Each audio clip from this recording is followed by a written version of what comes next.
Դատանը քննարկելով հանրային մեղադրողների կողմից ներկայացված հայցապետումը լսելով կողմերի կարծիքով ներկայացվել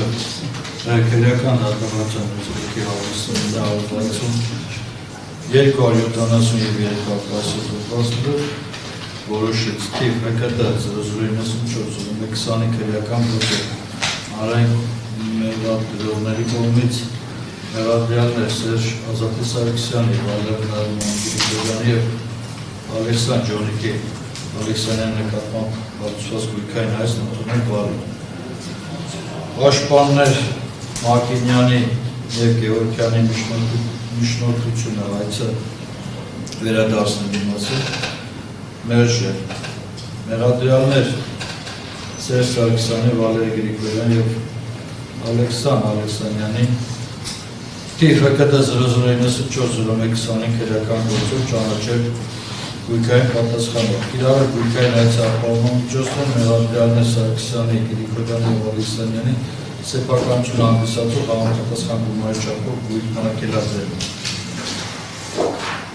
Ես շատ կարճ պատճառաբանեմ դատանի որոշումը, դատանի գույքային հայցը բարի դեմքն է, բայց դա չի նշանակում գույքային հայցը ամբողջության իրական կատարել։ Գույքային հայցի վերաբերյալ դատանի դիրքորոշումը կհայտնի վերջնական դատական ակտի ընթացքում իշխերադրվում արգելադրվող գույքին, ապա այդ մասին երբ կլինեն համապատասխան արդեն